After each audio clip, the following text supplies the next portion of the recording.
Singapore's transformation from a corruption-plagued post-colonial state to a global model of clean governance is often cited as one of the most remarkable success stories in modern history. In the years following independence in 1965, Singapore faced widespread corruption in customs, police, and public administration.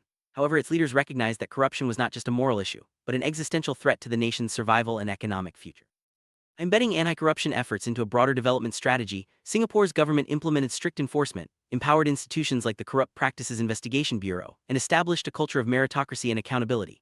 These reforms were not isolated. They were part of a comprehensive approach that linked clean governance to economic growth, investor confidence, and public trust. This scene sets the stage for understanding why Singapore's model is so often referenced in global governance debates.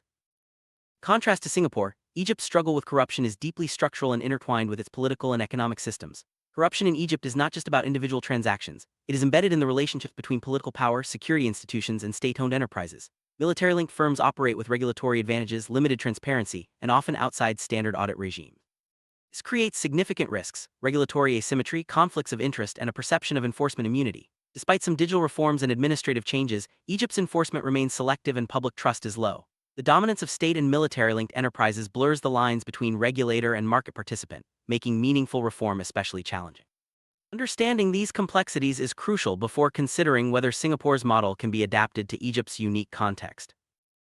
While Singapore's anti-corruption architecture offers valuable lessons, direct transplantation to Egypt is not straightforward. Some elements are transferable: strong legal definitions of corruption, independent investigative bodies, digital procurement systems, and professionalized civil service structures. However, Egypt's scale, entrenched interests, and institutional distrust mean that reforms must be carefully sequenced and adapted. Risks of uncritical imitation include politicized enforcement and increased cynicism.